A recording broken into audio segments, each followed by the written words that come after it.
শীতকাল মানে কালারফুল একটি ঋতু। এই শীতকালে পিঠেপুলি না বানালে ঠিক জমে না।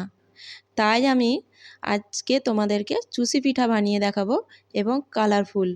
এই কালারফুল চুষি পিঠা কীভাবে বানাতে হয় প্রথম থেকে শেষ পর্যন্ত ভিডিওটি স্কিপ না করে বন্ধুরা দেখতে থাকো। আশা করছি তোমাদের সকলকেই ভালো লাগবে আজকের এই ভিডিওটি। আমার এই ভিডিওটি তোমরা যদি প্রথম কেউ দেখে থাকো অবশ্যই তোমরা আমার চ্যানেলটিকে সাবস্ক্রাইব করবে, যাতে করে সবার আগে তোমাদের কাছে নতুন ভিডিও আসার সঙ্গে সঙ্গে পৌঁছে যায়, এবং শেয়ার করে দিও অন্যদের কাছে এবং একটি লাইক করে দিও। তো এখানে কি কি উপকরণ লাগছে একটু শেয়ার করে নিই। প্রথমে আমি নিয়েছি পালং শাক, কুচো করে কেটে নিয়েছি প্রায় 1 মুঠো। আর নিয়েছি একটি বড় মানে মিডিয়াম সাইজের গাজর কুচি করে কেটে নিয়েছি।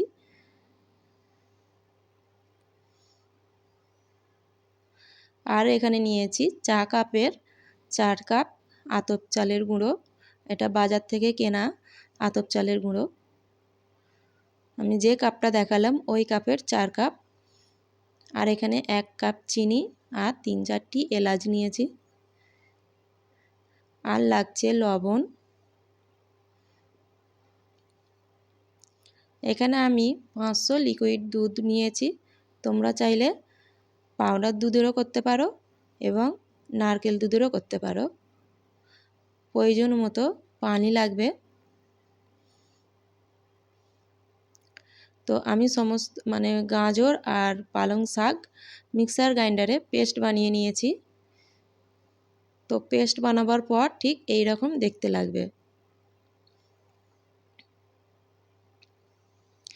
এবার আমি উনানে কড়াই বসিয়ে দেবো। আজ আমি 3 রকমের চুষি পিঠা বানাবো। তো প্রথমে আমি খামির করার জন্য কড়াইয়ের মধ্যে খানিকটা পানি দিয়ে দিলাম।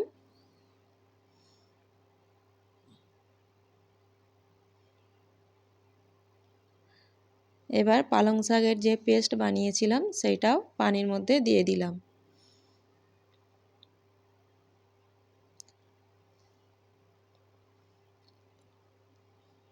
এবার এর মধ্যে সামান্য লবণ দিয়ে দেব।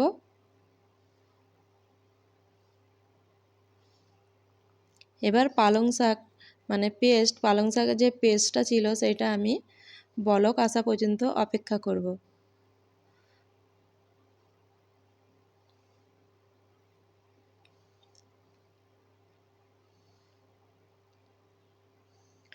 তো এর মধ্যে বলক এসে গেছে।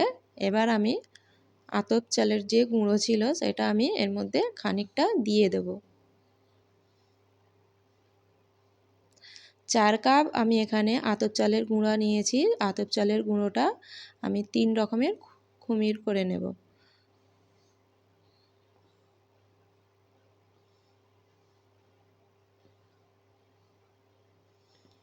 তোমরা যেমন মানে পরিমাণ কম বা বেশি বানাবে যখন তোমরা পালং শাকের পেস্ট একটু কমিয়ে বা বাড়িয়ে নেবে যখন একটু, এবং আতপ চালের গুঁড়ো তোমরা কমিয়ে বাড়িয়ে নিতে পারো।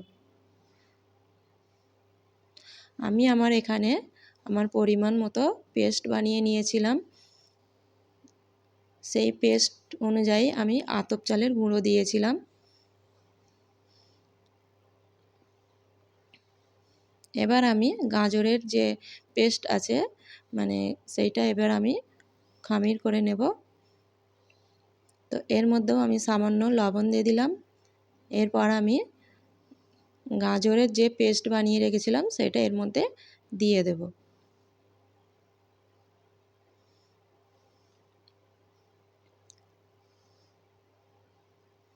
আমার প্রিয় বন্ধুরা, তোমরা কে কোথা থেকে আমার ভিডিওটি দেখছো অবশ্যই তোমরা কমেন্ট করে জানাবে, এবং পরের ভিডিও তোমরা কি দেখতে চাও সেইটাও তোমরা কমেন্টে জানাবে। এবং তোমরা আমার ভিডিও কেমন লাগছে অবশ্যই আমার ভিডিওটি প্রথম দেখবার জন্য তোমরা আমার চ্যানেলটিকে সাবস্ক্রাইব করে রাখবে, যাতে করে আমার ভিডিওটি তোমাদের কাছে সবার আগে পৌঁছে যায়। এবং অন্যদের উপকারে আমার ভিডিওটি শেয়ার করে দেবে এবং লাইক করতে ভুলবে না। একটি লাইক করে দিও, একটি লাইক একটি আশা। তো গাজরের যে পেস্ট ছিল সেটা আমি এইভাবে খামির বানিয়ে নিলাম।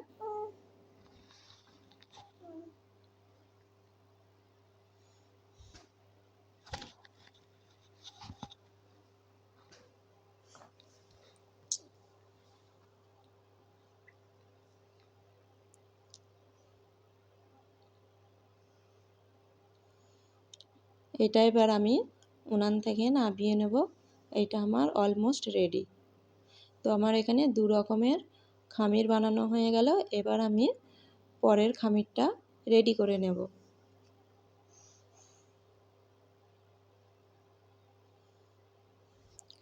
তো আমার খামির ঠান্ডা হয়ে যাচ্ছিল, তাই আমি চটজলদি খামিরের ডোগুলোকে হাত দিয়ে ভালো করে মাখিয়ে নিচ্ছি, যাতে করে খামিরটা আমার শক্ত না হয়ে যায়। খামিরের মধ্যে যদি বাতাস ঢুকে যায় তখন খামির শক্ত হয়ে যায়, তাই আমি এটাকে তাড়াতাড়ি করে হাত দিয়ে ভালো করে ডলে ডলে মেখে নিচ্ছি।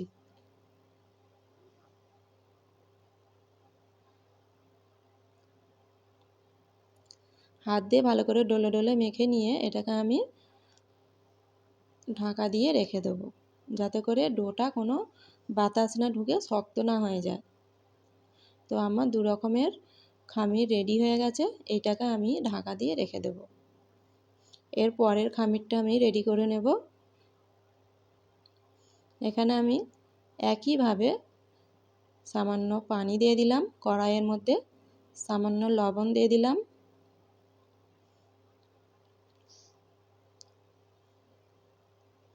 এই খামিরটা আমি সাদা খামির বানাচ্ছি, তাই এর মধ্যে কোনো আর কিছু মেশাবো না। পানিটা বলক আসা পর্যন্ত অপেক্ষা করব, তারপর চালের গুঁড়ো মিশিয়ে দেব।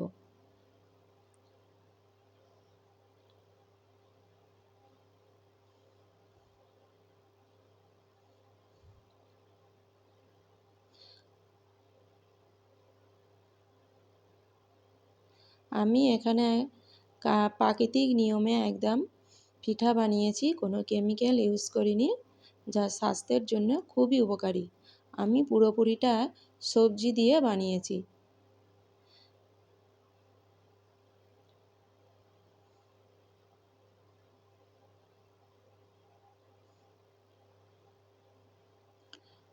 তোমরাও এইভাবে আরও কালারফুল করতে চাইলে এর সঙ্গে তোমরা আরও মানে গাজর আর পালং শাকের পাশাপাশি বিটরুট যে থাকে সেই বিটরুটের রস বার করেও তোমরা এইভাবেই খামির বানিয়ে নিতে পারো।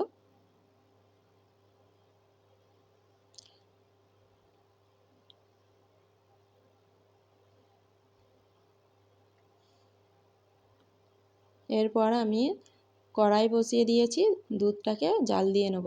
দুধটা এর আগে আমার একবার জাল দিয়ে রেখে দিয়েছিলাম, তো এবার আমি আরেকবার জাল দিয়ে নেব।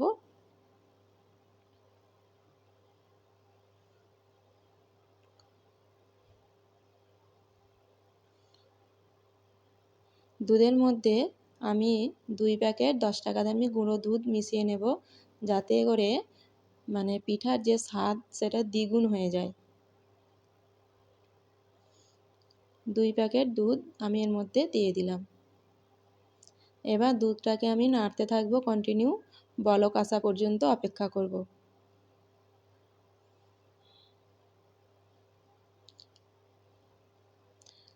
3-4টি যে এলাচ রেখেছিলাম সেটা দিয়ে দিলাম, 1 কাপ চিনি রেখেছিলাম সেইটাও দিয়ে দিলাম।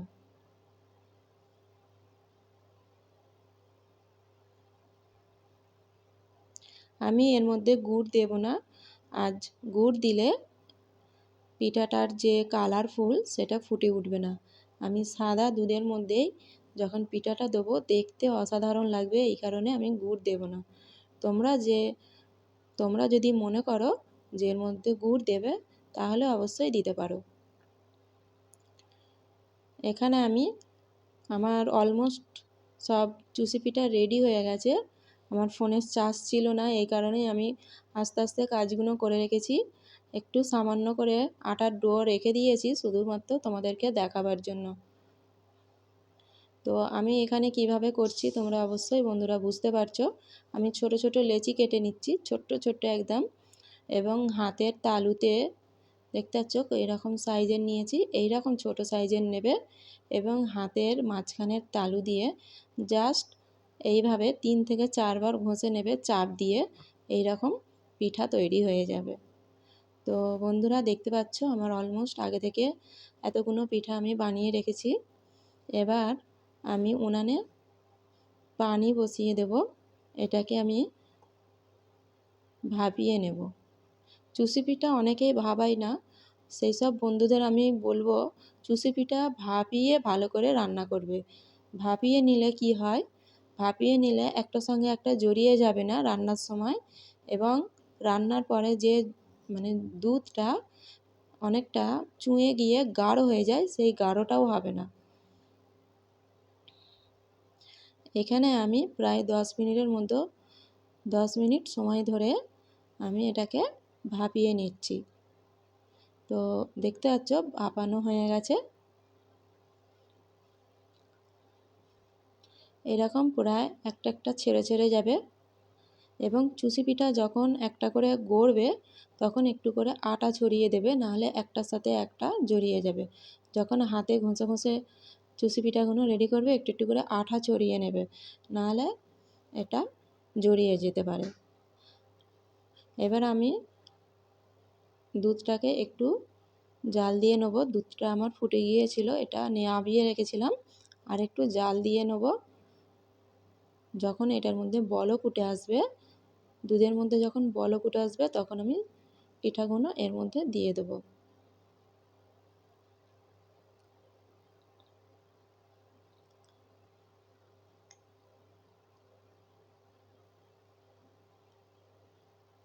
তো আমি এখানে একসাথে সব দেব না, হাতে ছড়িয়ে ছড়িয়ে আমি এখানে দুধের মধ্যে পিঠাগুলো দিতে থাকবো।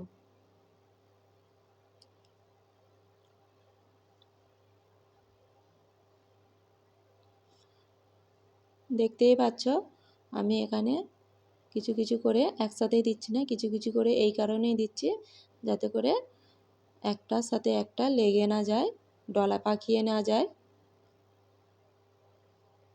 যেহেতু আমি এখানে ভাবিয়ে নিয়েছি, ডলা পাকাবার কোনো সম্ভব নয়।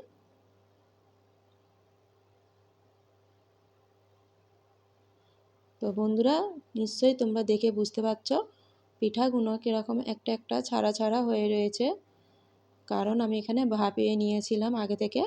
তোমরাও এইরকম ভাপিয়ে চুষি পিঠা রান্না করবে, দেখবে একটার সঙ্গে একটা একদমই জড়িয়ে যাবে না, এবং দুধটা যতটা তোমরা পরিমাণে মানে রাখবে ঠিক ততটাই থাকবে, এর মধ্যে কোনো মানে ঘনত্ব ভাব আসবে না।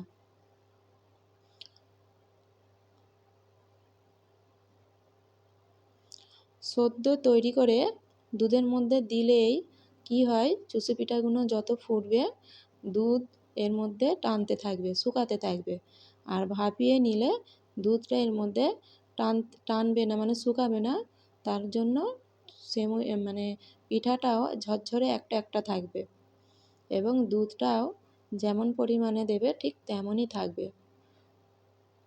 তো আমার এখানে 10 মিনিট আমি এটাকে ফুটিয়ে নিয়েছি, এই দেখো আমার এখানে রেডি হয়ে গেছে।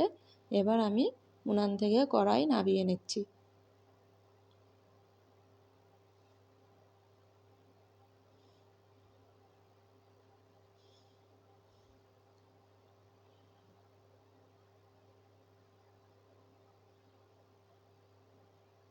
এবার আমি একটি পাত্রের মধ্যে তুলে তোমাদেরকে দেখাচ্ছি, দেখতে কত অসাধারণ এবং খেতেও অসাধারণ হয়েছে। তোমরা না বাড়িতে বানিয়ে খেয়ে দেখলে বুঝতে পারবে না এটা টেস্ট এত সুন্দর, মানে আমি যে সবজি দিয়ে পিঠা বানিয়েছি কেউ বুঝতেই পারবে না এটা সবজি দিয়ে বানানো, এবং যেমনি টেস্টি খুব হেলদি, বাচ্চারা অনায়াসে এই সবজিটা খেয়ে নেবে। তো আমার প্রিয় বন্ধুরা, আমার এই ভিডিও তোমাদেরকে ভালো লাগলে অবশ্যই কমেন্ট করে জানাবে এবং একটি লাইক করে দিও ভিডিওটি ভালো লাগলে, এবং অন্যদের উপকারে তোমরা শেয়ার করে দিও।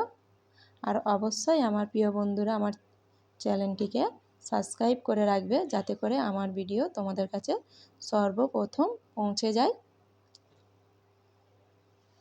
এবং পরের ভিডিও কি বানাবো সেটা অবশ্যই কমেন্ট করে জানাবে। সকলে ভালো থাকবে, সুস্থ থাকবে।